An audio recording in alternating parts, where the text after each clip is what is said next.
Hello, everyone. Welcome to the Cybersecurity Recruiter podcast. Today, I'm joined by Michael Bakaic. How you doing, my friend? Nailed it. I'm Nailed fantastic, it. Tom. How are you? So good. For everyone listening, I've just been practicing saying Michael's surname off air. But yeah, nice to see you, mate. I think I've cancelled this at least once or twice, and you cancelled on me last week, mate, to get me back. And we're here now, aren't we, eh? Fantastic. It's the pleasant challenges of being busy, and then we got to shoehorn in a recording somewhere. Yeah, good. You know what it is? Sometimes I look down at the podcast on the diary and I'm like, God, I can't believe I'm doing one today. I'm so busy. But then when I start it, I'm always like, yeah, this is nice, actually. Get in the This kind of- flow. yeah, it takes me out of work for an hour. I'm like transported to a different place. It's quite nice. But Michael, for the listeners that don't know you, mate, I'm just going to do you a bit of an intro. So started off back in the day as a team member and team captain, University of Toronto, Formula SEA Racing, which sounds pretty cool. You were also a design engineer for a number of years, mechanical engineer, graduate researcher, and again, a mechanical engineer. You were also a strategic advisor and leadership coach for Ripple Solutions. You are currently the co-founder of a company called Phoebus Inc., and you were also the founder of Iceberg Cyber. Welcome to the show. Thanks for having me. Pleasure to be here. Hey, That's a way back playback to reach all the way back to my university experience. But a huge chunk of my life was spent building race cars at the University of Toronto. Huge chunk. I bet that was pretty good. It was the best learning experience that I had while at school. I am a graduate mechanical engineer. It's a little bit of a circuitous path to get into cybersecurity, but when I was a kid, I played with cars, and that led me to the University of Toronto for mechanical engineering, and where I got to play with bigger cars, and we learned how to be engineers, how to be people, and how to have fun driving really fast. Yeah. Good, mate. Good. Listen, it's been nice chat. We chatted on the phone a few times. I think you initially heard the podcast, actually, and you pinged me on LinkedIn. That's right. That's it. Yeah, the podcast does work. It wouldn't be here if it wasn't for the pod. And I was probably one of the group of people that didn't press the like button, but watched the whole thing. So that's the motivation there, Thomas. Keep doing it because people watch it even though they don't press the button.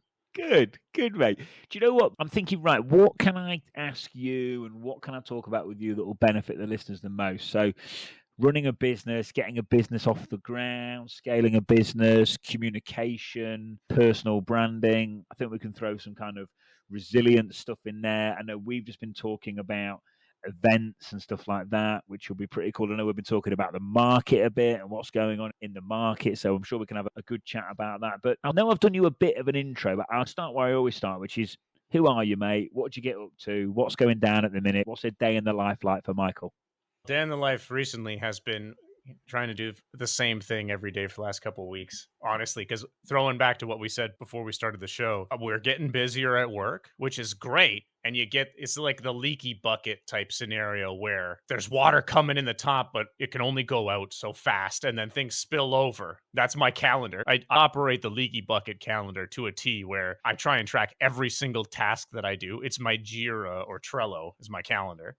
And then inevitably at the end of every day when I reprioritize, I'm like spilling stuff over. Okay, next day, next 3 days, next 5 days. So the last few weeks I've been trying to stay in the game of just cranking the wheel on the machine to get through tasks consistently that we don't have as much spillover. Feels good though, mate, doesn't it? When you get in that routine of that discipline, there's something quite nice about it. For me, it's when I'm in my most relaxed state. I actually get quite anxious and worried about stuff when I'm not working, which I don't know if that's weird or normal. But when I'm actually making progress and when I'm in the routine, I'm happy. Michael, just a question I want to ask you: as you're growing and scaling, I get really paranoid. So as we're growing bigger and I'm having to give stuff to other people, I get so worried about reputation, doing stuff wrong, because I'm used to doing everything myself. We're getting a few people on board now. Bit of a selfish question for me, but I'm sure it'll help some of the listeners as well. As you are growing and other people are coming in, how do you cope with that? Is it something you worry about yourself? I know you mentioned like the leaky bucket. That's what kind of prompted the question in my mind. I would say it's normal to worry about it, and it's healthy to worry about it. This is part of the challenge to be the team leader, is you have the responsibility to invest in the training and explain your feelings towards reputation, because the new team member is going to have the same amount. They may not have the same ownership over your reputation, but they join the company because they're buying into the vision. So if you say, this is why it's important, it's not an ego thing that I care about reputation. It's important because our clients care about it. So you spell out the intention here and say, that's why I care about it so much, because I think the clients care about it. That's why it's important that this training checklist that we go through, like, we stick to it. And if you stick to the training checklist, the clients are going to be happy, which means everyone's happy. And you got to just prepare for the hurt that comes when inevitably something happens, because everyone makes mistakes while learning, no doubt. And you just got to say, yeah, no, that's the way it goes. I made mistakes with reputation when I was getting this started too. It just looks good now. But for the new person, they're going to slip up and make mistakes. And you got to say, yeah, that's cool. You made a mistake. Call the client, be like, hey, sorry that this happened. I was late on the thing. And the client that's bonus points to reputation too, because at least you own up to it. And the client says, hey, mistakes happen all the time. Your clients make mistakes too all the time. And they're paying you for it. And you got to say, we made a mistake. We missed the deadline. Here's what happened. Here's what we're going to do about it. We'll make sure it doesn't happen that often. It'll probably happen again, but we'll make sure it doesn't happen that often because we care about it. That's why we call you. And they'll say, right on. I appreciate you owning up to it. Yeah, I think that's it. I think taking the responsibility, admitting where you're wrong. I say not everyone does that. And I think it's a good thing to do. You got to do that. You got to take ownership for it, because otherwise the client, that's when the reputation hurts, because the client's going to think they made a mistake and they're trying to get away with it. I don't like that. It just takes one experience for that mindset to switch in the client. Then they'll be like, Thomas, he'll do a job, but if he doesn't, we won't hear from him, whatever. But if the clients, if Thomas makes a mistake, he called me that one time, so I can rely on him to, at least if he's going to screw up, he's going to tell me about it. All right, that's better than something else. Yeah, I think that's it. I think if you start denying stuff, it just uninstalls the trust that's been built, because it's, hang on, you're just getting so defensive that you're not even admitting you're wrong. So you've been a roundabout way lying to me now. So now I don't trust you. See you later. But yeah, no, cool, mate. Wicked. Right, mate. Look, I want to dive straight into the business stuff. I know we've had a pretty positive conversation since before we hit record. I know you're busy at the minute, mate, and stuff's coming in. And I know some of this was through, even though it's in a digital form, it was through word of mouth, through other previous good work that you've done, and you got referrals amongst a Facebook network from one of your pre-existing clients. But can you tell us a bit about how that works and how it's affected the business and how it could benefit the business? Referral, I would say, in any business, in any market, in anywhere, referrals are like the biggest, strongest, shiniest gold that you have, because it's a happy client that's telling other people like them, hey, this person made me happy. And if you look like me and you talk like me, you're probably going to get happy too, because that's my experience. And that's exactly what happened to me. And it's part of my system. This is part of my system. As soon as we make them happy, we got like their first 90 days planned out in our system behind the scenes. We got our whole thing going. But as soon as we make them happy, we say, this is fantastic. I'm glad that you're happy. Exactly what you wanted to happen happened. You got it. And they say, yeah, it's fantastic. And I say, listen, I got to twist your arm. Can I record a little video of you? And usually they're like, of course, no one asks to record me on a video. That'd be awesome. And I record the video and I throw it out there and I tell everyone else, yeah, this person, they were thinking about this. Here's the problem they used to have. They tried these other options, didn't work for them. So we walk them through this playbook. Boom, they got happy. They got exactly what they wanted. And then people watch the video or they read it in the newsletter and they say, cool, yeah, I'm thinking about that exact same thing. And I got that exact problem. And that helps people. So this one person went like way out of the ballpark because they did it by themselves. They posted on their own Facebook group telling their friends, I just found this dope thing. It was awesome and I loved it. Go check out Mike's website. And I got a whole flood of people coming in. And I know this person. I really appreciate it. And that was fantastic. So for anyone out there that's running any sort of playbook, put a heavy emphasis on the referrals. And what it means really is that the hard part is getting happy client number one. Okay, that's that you got to scratch and claw to get happy client number one, or give it out for free, which is usually the best way. Get it out for free. Happy client number one. Then say, fantastic. You're happy client number one. Can I record a video? Don't say you got it for free. Just record everything else. And then put that out there, because that's how happy client number one turns into 2 to 10, turns into 11 to 1,000. More powerful than ads. Yeah, look, mate, way more powerful. Yeah, just proper, authentic, organic. And you know what, mate, you must be doing a good job for that to happen as well. So kudos to you, mate. It's good. Sure. The underlying requirement here is that you overdo it. We're doing this right now. I do a ton of stuff for free for people. I do, because I'm just simply not good at it yet. I'm not good enough at it. But that's the equation, right? Until you're really good, you got to go overboard because at least people will appreciate the quality. We're building something brand new. Okay. The quality's not going to be great from the first day. That's why I do a ton of stuff for free. Like I did a whole expo booth for one of my clients last week for free. And because I want to make them really happy so that they tell their friends, Mike is good at making me really happy. Yeah, I didn't pay for that. But if he's willing to do that for free, his product's probably worth the money. And I just want to get that out there into the universe so that the next time someone stumbles across a referral, they say, and I heard Mike does a ton of stuff. He goes overboard. So it's probably worth the money. That's the reputation that I want. It's good. And you know what? It is free, but it isn't free because if you're playing the long-term game, you just know it's coming back round and it's helping others at the time and then it's helping you. And that's how business works. That's how the universe works. And it's fair enough, mate. It is a little gamble. The equations don't always work. You got to still do the pros and cons. Given the approximate cost that you would spend on ads to acquire someone, if you got to do some free work for a referral, that's definitely way better analysis than just shoveling money to Google search ads that are impersonal and you're competing against everything else on the internet and hoping that someone clicks and reads it themselves. That's why the referrals are. It is, man. And also use the word equation. It's like when people look too much at the figures and too much at the ROI with stuff like that. I think that's a kiss of death because that's where they start negging themselves out and going, it doesn't work. It's almost like you say, you've got to have that, almost that blind faith, because I know it does work. I think it's the same with any form, it comes back in, doesn't it? Take that with a grain of salt, because the blind faith can also be like uninformed, right? There's tons of examples where you got blind faith and it doesn't pay off because it's just ill-informed or it's wishful thinking. So you can take the leap of faith type thing, jump, but still be efficient about it. Like the referrals, if you're selling a product, like you're going to have to give away the first 5 for free. Okay. That's a small cost, especially when you're talking about the grand scheme of things. Give the first 5 away free. Don't give the first 500 away for free, maybe, because it's never going to work. But if the first 5 give it away for free and they say, I like this, and you say, I need you to record a video testimonial for me, that will be the exchange that we have. And they say, sure, because I love this and I appreciate you giving me the product for free.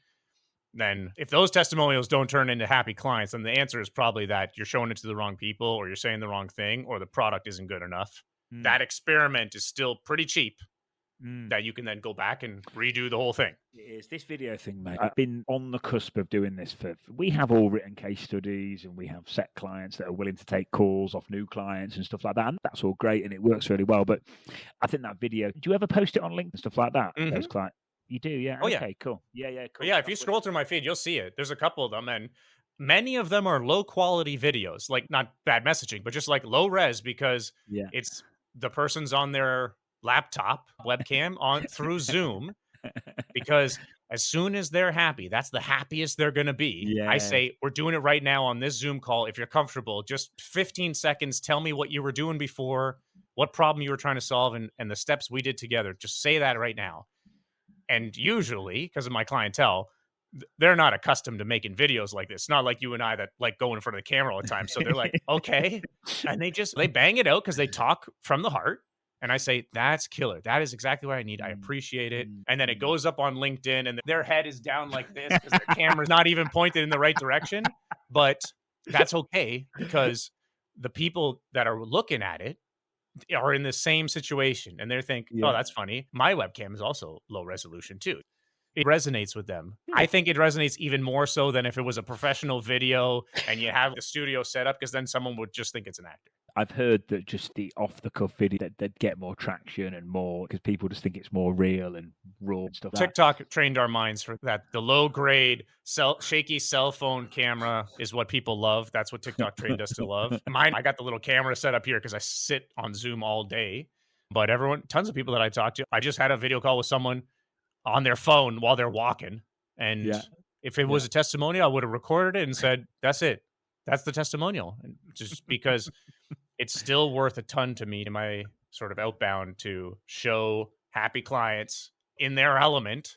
Because the next person that I want to talk to, they're going to say, that's it. I feel exactly like that person. I had those same triggers and options, and I was looking at the other alternatives. That's me. Let me try it. Cool. Wait, Michael, I want to talk about your personal brand's really good. You're always on LinkedIn, and this can be so relevant for candidates, for company owners, for clients, for mid, senior level team leaders. I know personally from stuff I've done on LinkedIn. It's made work life a lot easier, and you carry that personal brand with you, whatever walk of life you're in. If you're a security engineer, it's going to help you get an interview and secure an offer. If you're a business owner, it's going to help you win new business. You've got more chance of getting headhunted and getting opportunities that others don't. So the personal branding benefits are just endless. I think in a society where trust is probably at an all-time low, I actually think the value of branding and personal branding is going to go up and up as time goes on. But how do you get started? What have the benefits been for you? If there's people out there listening that are wanting to get started but they're a bit scared, any words of wisdom on that front as well, buddy? Let's start with words of wisdom. I think that an important tool in the mental tool belt here to get started is to let go of the feeling that people are going to watch you and judge you. Yeah. Like, as permanent as things are on the internet, they're permanent. Like, you can go through years of LinkedIn feed and like research someone if you want to. You could. So keep that in mind. Like, try, if you're getting started and you're nervous, stay in the middle lane of non-controversial things. Okay, just talk about stuff at work. But otherwise, the internet's very ephemeral. Like, you post stuff. I've been posting for years. I'm never going to go back and check the old stuff. None of the people that I want to talk to are ever scrolling through my feed 6 months ago.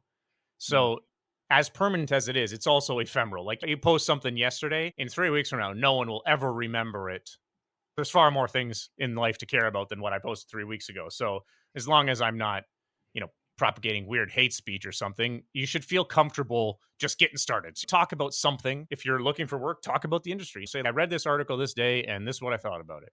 Okay, sweet. Because the objective here is to differentiate from someone that doesn't want to network, or to differentiate from the AI generated LinkedIn profiles. That's a good step above. And in my world, I'm not one posting to get attention from employers or recruiters, but in my space, like, I do it so that my current clients and my prospective clients know that I'm a human being and know about me and what I sound like and what I talk about before I make the first contact with them. And that has been working for me, where I will run into people cold and they'll say, "Oh yeah, Mike, I've seen your video or I've seen your face on LinkedIn." And I say, "Yeah, that's me. It's me in real life now."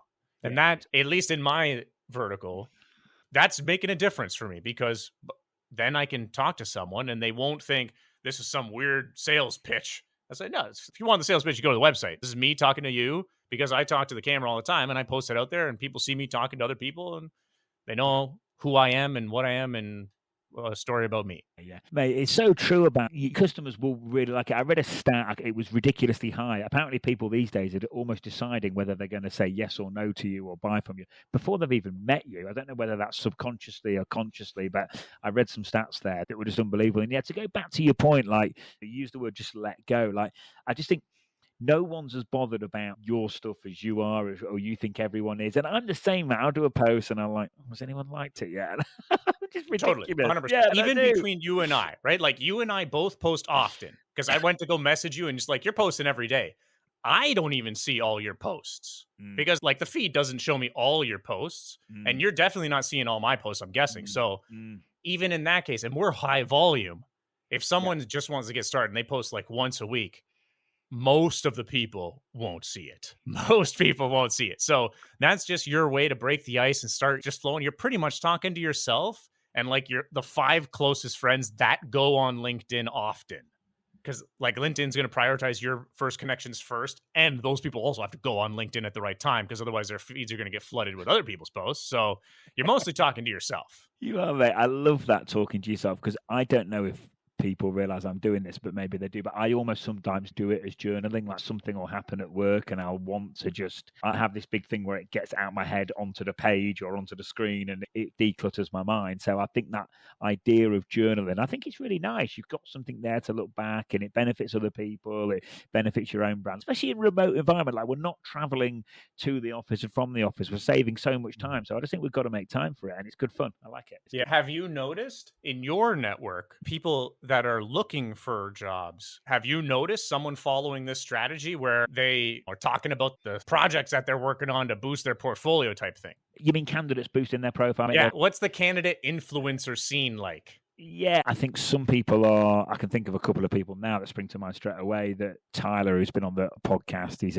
over at Rhino Labs. I'm doing a LinkedIn Live with him in about a month. He's like a fairly junior pen tester, but like he's got an opportunity at Rhino Labs. He's all over YouTube. He's got a podcast, and it's really, I call it making the resume 3D. And I think if your GitHub repo's strong and your YouTube channel's strong, and you're working on your communication, I think you've just got. I'm not saying it's guaranteed, but you're really heightening your chance of success. I think it's massive. I think as well, Michael, a lot of people struggle on what to post, but like, I bet as a pen tester, I bet something's happened on an API or a web app pen test that was quite interesting. And if people just talk about it online, other pen testers will relate to it. You might be a GRC analyst and something's happened in the compliance world, or CMMC's coming in, or something's happened with SOC 2, whatever it might be, stuff will be happening there that will be really relatable to other people. And it's just getting it going. And it's just, yeah, I think it's a bit of a confidence thing. I think a lot of people just think that no one will care when I think they actually will. It's just, I think people will be surprised. Well, that's the two sides of the coin, right?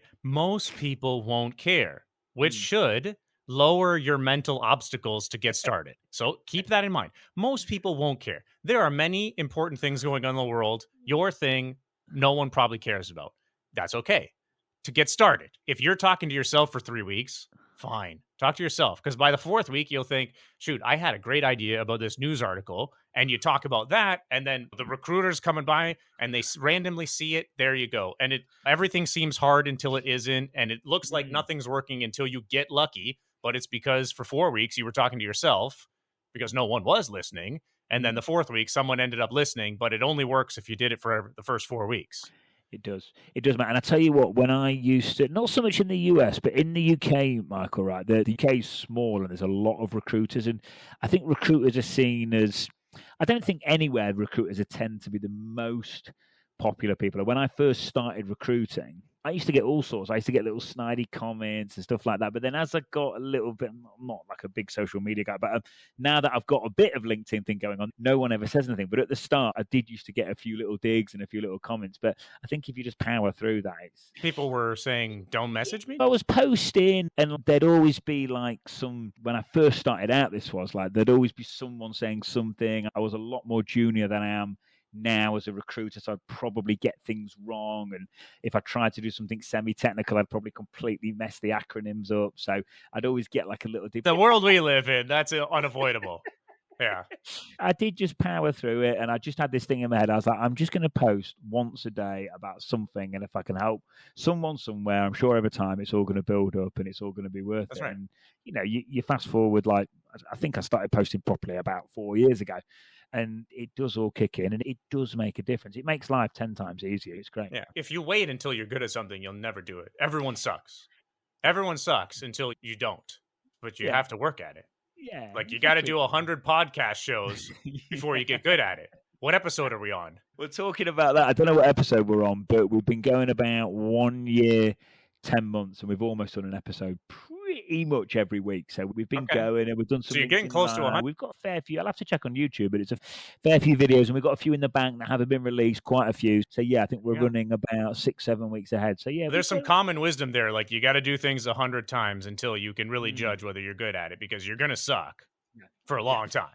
If you can't muster through 100 attempts, you don't have the guts for it. So just keep grinding through 100 times. You get to 101 and you say, no, I do suck at this. Let me stop. Or, wow, the 99th time, that worked pretty well. I'm going to keep going, because that's how it works. Everyone sucks until he doesn't. Yeah, I think it's with anything. I feel like every time I engage a new client, like we'll do, like there's a couple of new clients recently, and we've done good debrief calls, but to nail it with a client from the off and understand the culture and understand exactly what you want. So you get that uncomfortable feeling every time. I used to get it when we did the pod. Like I used to be able to do nothing in the like evenings and the afternoons when I was doing the pod, because I couldn't do anything before for like an hour because I was so nervous. I'd be like sweating. Then afterwards, I'd be so relieved that I couldn't do anything.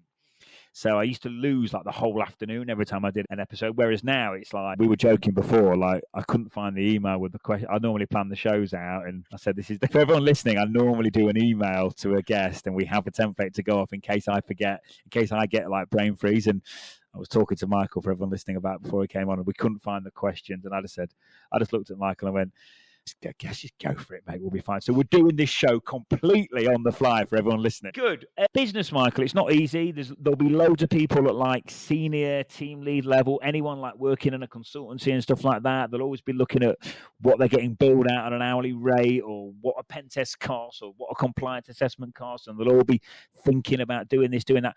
What's it like going into business? Is it as cool as it looks? Is it scary? How do you deal with the tough times? Yeah, what's it like, mate? I've started 2 businesses so far that you recounted in the intro. Business number 1, Fibos, started 2016 when I was a young chap. Now I'm less young. Started 2016, ran for 7 years, learned how to spend money. Did not learn well enough how to make money. However, there was a strong learning lesson that I'm an engineer and my co-founder engineer. So we were too many engineers that were thinking like engineers. We designed a product, and I'm using air quotes. We designed a product that no one wanted to buy. So it wasn't a product. It was an R&D project that we didn't have enough courage to go out and sell hard enough to realize that the product wasn't good enough soon enough. And the big lesson from that is we're all in sales. And a lot of your listeners are going to think, no, I'm a software developer. I'm in cybersecurity. I'm in technology. No, we're all in sales about everything that we do. Even talking about putting yourself out there on LinkedIn, it's because you're in sales. You want a job? That's a sales pitch. You're selling yourself to a prospective employer. That's a sales pitch.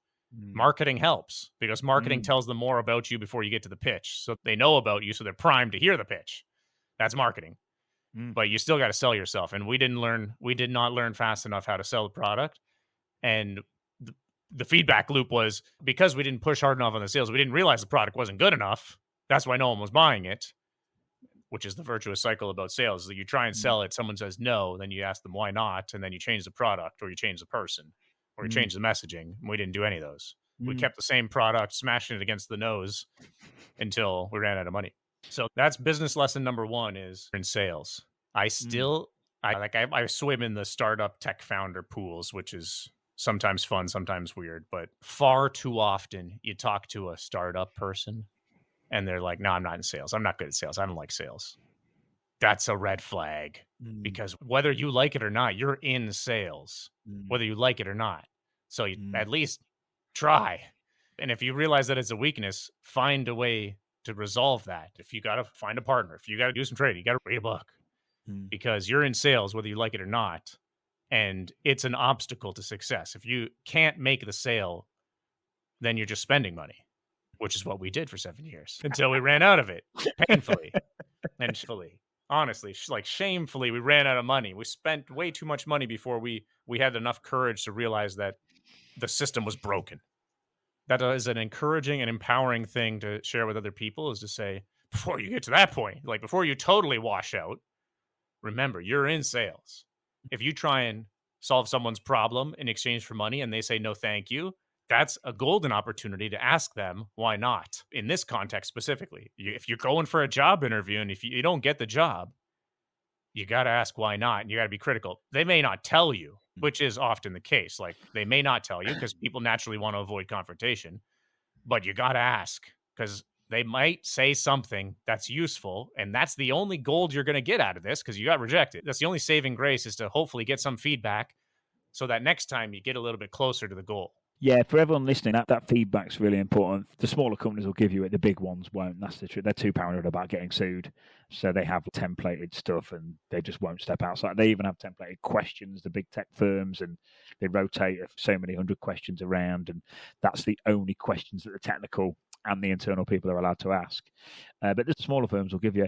Michael, the sad thing is that you could be awesome at something. If you haven't got that marketing or sales ability, it is going to hold you back. And I think it's a bit of a mindset thing. Let's say when people start identifying with something, going, I can't or I'm not, that's subconsciously reinforcing that in their mind. And even if they could have maybe been okay or good enough, they probably won't be because of that rhetoric they're kicking out to themselves. What would you say is the recommended tactic in the case if a prospective employer doesn't give any feedback? Is there any ability to learn some sort of feedback loop here to get better?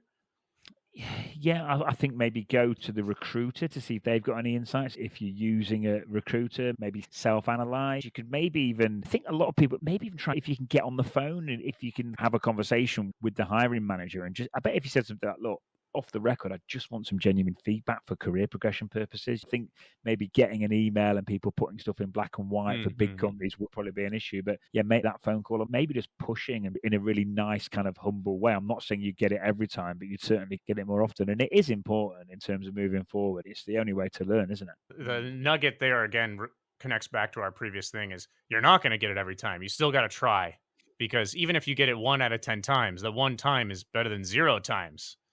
That's an infinite increase, 1 out of 0. So at least try every time. Because if you, like everything else in life, you do it twice and you say, this didn't work, I'm not doing it again. Okay, now it's never going to work because you're not even trying.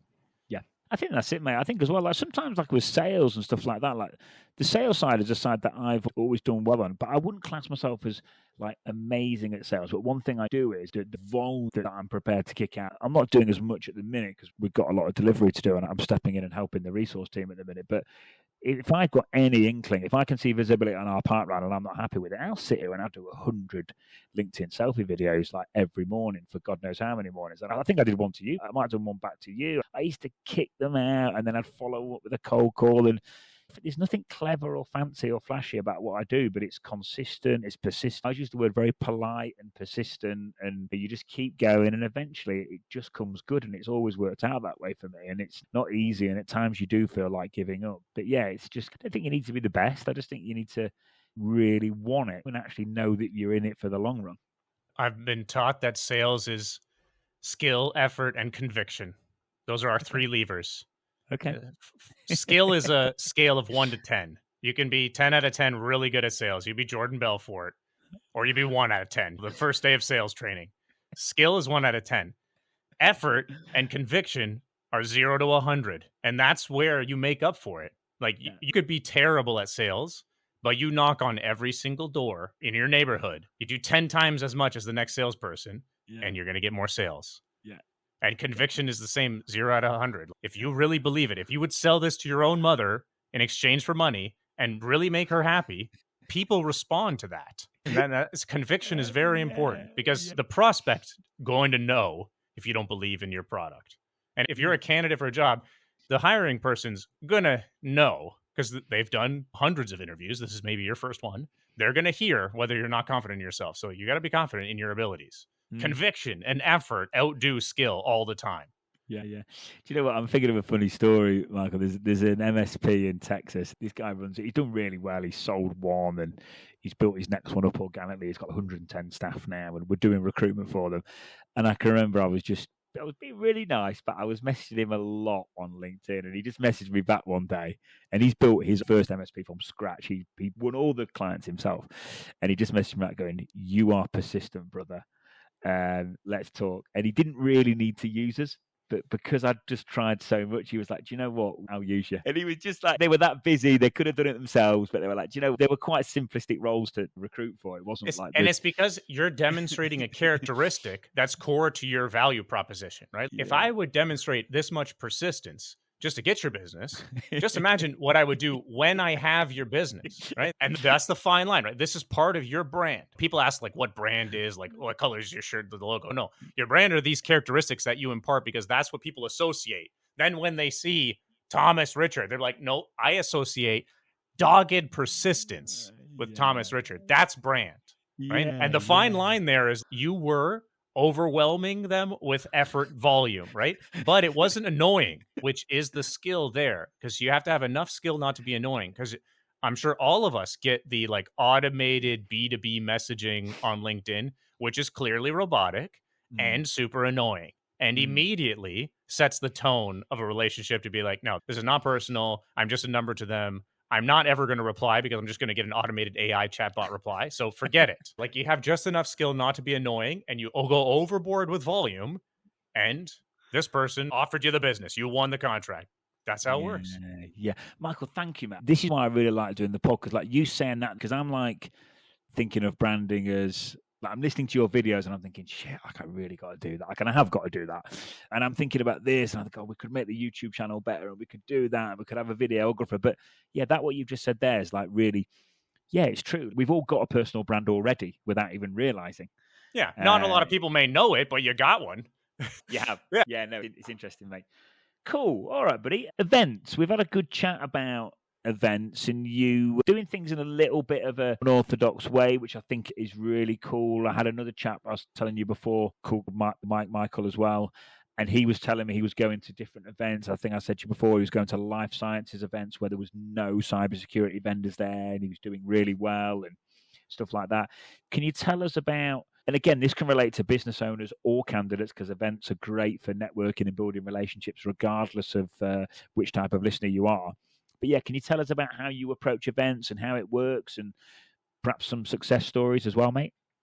My recent tactic has been to try and go to the smaller ones.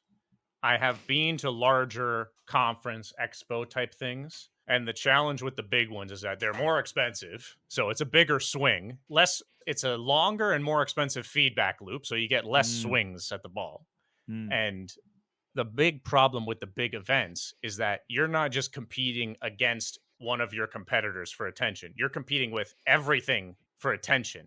And that's the first qualifier. If we're doing the sales funnel, first qualifier is you compete for attention just on every waking moment that the person's walking around. So whoever has the largest neon sign or the food truck outside, those are your first competitors. Then it's like everyone else in your aisle when they're walking through, it doesn't have to be the same vertical. Like any other business that's there, you're competing against them. Then they got to see you. Then in their mind, they compare you against your direct competitor. But the problem, like that's okay. You go on a bake-off, but where you lose most people is the attention span competition at the top. Like I make the joke about the food truck, but at lunchtime, you lose all prospects. So there's an hour and a half where you just lost everyone because they get hungry and they leave. So if you're not beside the food truck, you're not getting any foot traffic. So that's challenge number one with the big events. We talked about like going to Black Hat, which is a huge security event. It's super expensive and everyone goes and it's in Las Vegas. So not only are you competing with people at the event, but in the evenings, they're going to have fun. Like they're going to see Cirque du Soleil. Then they wake up late because they stayed up for Cirque du Soleil. There you just lost prospecting time too. Remember that. I've been doing the super tiny ones. Like I did an event last Wednesday and it was a tiny, maybe 100 people came, maybe. Super tiny. It's the small business event where you get the jam company and the wood whittlers, arts and crafts type thing. And you also get the bookkeepers and the general contractors running the construction company and the plumbers, which were the ideal customer profile for the company I was working with. That was great because 3 hours, like we had a great booth, like we had a fun TV, we got some stage presence, and we're competing against Jam Company. No shade to the Jam Company, but we were doing well because in that relative competition for attention, we were winning. And that's why it was a good event. And it cost $200. It cost nothing, relatively speaking. And because we're in the startup mode and we're experimenting, it's a cheaper, faster swing. So you get to try and fail. Like I can fail 10 times at one of these small events before I lose the same amount of money than going to a large one. So you get to learn 10 times faster. Yeah, so that's what's been working. By the way, mate, you'd definitely lose me at lunchtime. I'd be gone, mate. I'd be stuffing my face. And we're talking to candidates going to job fairs. You got to remember the same thing. Like you go to a giant national job fair and 10,000 people show up. Okay, that's a lot of attention competition, not only against one-on-one against other candidates, but like literally everything else that's happening and all the other vendors dragging attention from each other. So you got to be a big fish in a big pond at that point, which is okay if you can do it. But if you go to a tiny job fair, like at the local community college or whatever, and 50 people show up, all right, now you got 1 in 50 chance to get noticed. Those are better odds. It's the same success outcome, but much better odds. Yeah, definitely is, mate. I listen to you talk about all these stuff, Mark, because I know there's people out there struggling and I know it is tough, but I also know all this stuff we're talking about works. And I think the key thing is it doesn't work straight away. I think it's really easy to listen to a podcast, get all hyped up and go, I'm going to post, and then probably do it for about a month, get no results and stop. As I listened to you talk then, I was thinking like, you go to a small cyber event, say you're trying to break it, then you start posting every day on LinkedIn. Then you start enhancing your communication skills. You get your LinkedIn profile really rocking.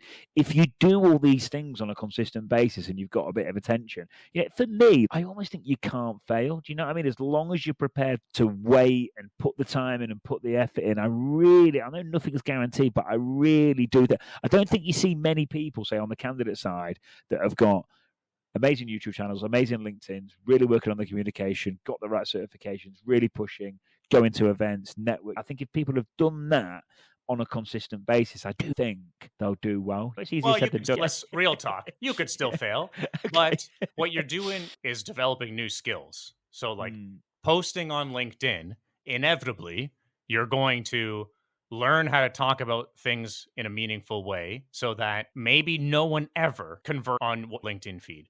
But when you show up to a job interview and someone's trying to make chit chat and say, what do you think about recently? And you just like riff off your last video and they say, oh, that's cool. Okay, that's it. Because the skill, no one ever saw your videos. That's fine. But you at least developed a skill to read the news, think about it critically, and say it out loud. And then you just used it there in person. So that was what it was for. Yeah, definitely, mate. Michael, you're a business owner. You started multiple businesses. For people listening on the hiring side, what do you look for? What do you like? What don't you like? Is there any certain characteristics that you look for when you bring in someone into the organization that could help the listeners? One of the reasons that we started talking months ago was because as a small business owner, I have no idea how to hire the right person. No idea. Like, I got very little attempts at this. So my feedback loop is small. I've hired over the last 9 years of running a business, and we're putting that in air quotes, really. That's a generous way of saying it. I've probably hired maybe 15 or 20 people. Okay. So that volume is low. The feedback loop is very low. I think it's a good thing to like level set both with the candidates and other business people that are listening to this. Is the reason I started talking with Thomas is like, I recognize this is a constraint. Not that I've hired terrible people. That I've hired have been great. Have they been the best? I don't know. Like, I hired them. I didn't hire 2,000 people and compared them. It's a constraint for me that I've identified. So outsource to the professionals, because Thomas has hired thousands of people and talked to tens of thousands of people where when we post jobs, I know that person and they do it and I'll train them with the rest. Was that a good idea? I don't know, because I didn't do the opposite. And I love the honesty, mate.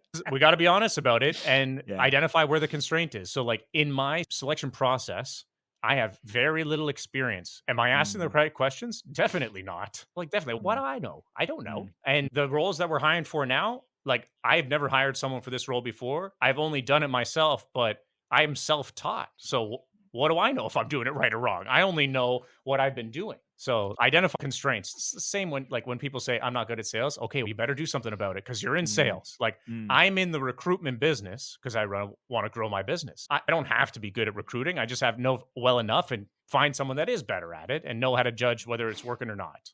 And that's something to say to the employers and the candidates is like, the people hiring you may not be good at this either. So they won't know that you're a hidden gem. They won't know that. And they won't know to look for you. And they won't remember your name.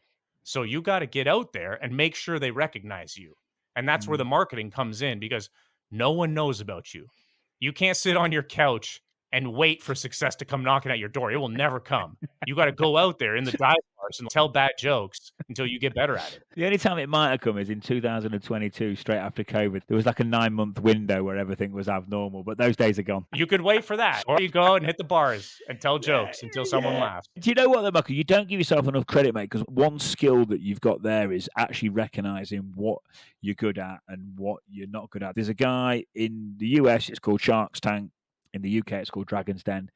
There's a guy on it who's a recruitment entrepreneur, and he's done very well. He's on the telly doing he's not anymore, but he used to be. And one of his big things was, look, I know what I'm good at and what I'm bad at. For everything I'm bad at, I hire other people to do it, and I really double down on good at. So you're probably onto something more that maybe you do realize, or maybe you don't. We got to play to our strengths. You could focus on averaging it out, and then you will be average. If you want to be extraordinary, you got to pick your strengths and then make them stronger. Yeah. And if you really don't like talking on LinkedIn, you don't have to, but you got to find some other way to get your story out there, because if no one knows about you, they're never going to hire you. And the same thing with me. Like, if none of my prospective clients ever know me until I cold call them, they're going to hang up because no one likes getting a cold call. But when I cold call, I say, this is just my technique. I say, hey, it's Mike. And they're like, and then I go silent because like that forces them to say something. Oh yeah, Mike, I've seen your LinkedIn posts. Okay, boom. It's not a cold call anymore. Then that's my only thing. Cause like I used to cold call cold and it was brutal. Like no one likes getting hung up on. But see, here's my creative solution, and take that same mentality with whatever medium you're going to use to get in front of the recruiters, get in front of the hiring managers, get in front of people that work there, like put the word in. I don't know. You just got to get out there and do something because no one's coming to look for you. You have, mate. Did you know what it is as well? Like back in the day when we used to cold call, it was very 200 dials a day, all the usual stuff from years and years ago. But that was in the day when everyone answered the phone. Like these days, like everyone's got these spam things. Years ago, you couldn't see who was calling. The phone rang, you picked it up. So yeah, I do think it's changed a bit and stuff like that. But yeah, no, it's interesting, mate. Michael, what do you do when things get tough? I'm pleased. It's really nice to hear, mate, that you grow it. You said overwhelmed, but it's a positive overwhelm with the business at the minute, with the job flow and the lead. What do you do when things are tough, mate, and your back's against the wall and you're thinking, shit, why did I start this? Or how am I going to get? How do you cope with that, mate? What can the listeners learn from you there, mindset wise and stuff? Delusionally disconnect from the negative reality and only focus on the positives. Easier said than done. Laugh psychotically and stare right into the camera. There is a little bit of that. That was a little tongue-in-cheek joke, but there is a little bit of that. Things always suck. There's always something that's going wrong. It's going to be tough. So there's going to be some surprise and it's going to be crap and things suck. And that's just the reality of it. And you have to be okay knowing that things will most of the time be terrible. And you have to put that in a box to the side and focus on what needs to happen to the bad situation and keep going on your path. You're going to be taking fire from every direction except the one that you really have to focus on. And you have to just ignore everything else and focus on what's really important and just keep doing that. Because that's often the way out of the bad situations. You keep focusing on what you should have been focusing on, and then it will pull you out of the bad situation.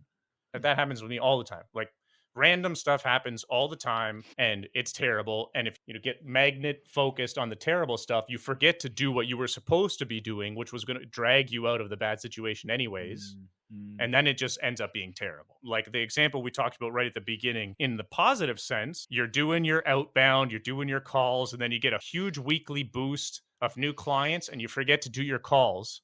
And then the week after you have a down week and you feel terrible.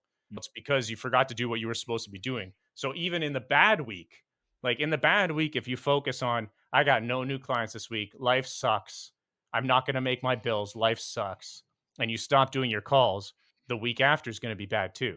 But if you say, yeah, I didn't make my quota this week, life does suck, but I got to keep making my calls because next week, at least life's not going to suck again. If I keep making my calls, that's how I drag myself out of this. And that's what I do. Yeah, good, man. You've almost got to switch off from it. So I've seen some people come in different sales jobs and it's in the nicest possible way, but they just don't think much and they're not like, I'm just going to say it, like I've seen some people in sales roles where they just don't think at all and they just stick to that routine. And I think I'm a bit of an overthinker sometimes, especially since working remotely. I spend a lot of time on my own. I can just start, overthinking stuff and you can procrastinate on stuff. So I mean, just crack on and do it. It is easier said than done, but it is good advice, mate. The boring, repetitive stuff is what saves us. That's what separates from the winners and the losers, the one that can keep doing the boring, repetitive stuff. Not that mundane, thoughtless work is the golden goose, but the boring, non-flashy work is what leads to success. Brushing your teeth every single day is boring, but it makes sure that you have a nice white smile for the time that you need it when you get to the job interview. There's a guy called Alex Hormones here. I'll send you him. I've heard about him once or twice. He's really good, isn't he? He's really good. Because he said that. I saw him on an interview recently and he was like, they were like, how did you get that first business? He was like, I just found a really simple system that worked. I just did it every single day and it just won clients on a consistent basis. And the interviewer went, God, that sounds really boring. And he went, yeah, exactly. It works. That's what separates the professionals from the amateurs, the one that can keep doing the boring stuff when it's boring. You keep going to the gym even when it's boring. That's how you get big. You don't go when it's fun. You don't go when the girls are there. You don't go when your friends are there. You go every day. Because if you go every day, then you get big. Cool, mate. Listen, this has been a really good unscripted episode. There is one question that I remember that I ask everyone. So I'll ask you. It could be book, podcast, or content. I used to say book, but it can be anything. What are you consuming that's making you like a better human being, better version of yourself? Go on, mate. Go and find it, buddy. Okay, first fun book for the listeners, because I think this will resonate with the audience. If they haven't read this book, they should. It's called How I Rob Banks. The author's name is listed as the letters F and C. But if you search How I Rob Banks, you're going to get it. FC is also very active on LinkedIn, and message him and tell him that I recommended the book because he will love that and he will laugh. Cool. It's a fantastic book. This FC, aka Freaky Clown, that's his full handle. Okay. Physical penetration tester for a full career of physical penetration testing. So when he says the book is about how he robs banks, that's a literal meaning. He tells you how he robbed a bank in the book, and it's excellent. It is a fantastic blend of both technical and non-technical stories. So a listener of any level of technical wherewithal can appreciate this. It's fantastic. This sounds like it will actually be of interest to the listeners if it's got the physical pen testings. Or they're always. I've had a few people on the pod that have done physical stuff, and I'm always like, oh, "Come on, tell me your best story." And there's always something in there, like really. There's 30 stories in here of that exact thing. It's fantastic. It's a great book. I've read the physical book once and listened to it on audiobook at least twice, if not 3 times. There's 71 different stories, 71 chapters of different things: bypassing speed cameras, microwave fences, how maglocks work, how to crack a safe. It's all in here. Wow. Cool. That's the takeaway. Yeah. Thank you, mate. Listen, we've done it, mate. It's been a good episode, and it's been nice to chat to you, nice to catch up. So Vegas, New York, there was somewhere else as well that's on the agenda. That's right. October is Cyber Awareness Month, which is the busiest month for events and activities and fun things. And I aim to be outside of my office as much as possible to go out and talk to real human beings in person. That's the goal. Cool. Listen, mate, enjoy it, mate, and keep enjoying the journey that you're on, and it's going well. And I think that's an important thing as well. Remember to enjoy it. I'm probably guilty of not doing that myself. It's sometimes easier than others. But yeah, it seems like you're having some fun, mate. You hear people say, do what you love. If you do what you love, it's going to really limit your experiences because no one's good at anything when they get started. But I like the being in the game. Like, I like that part.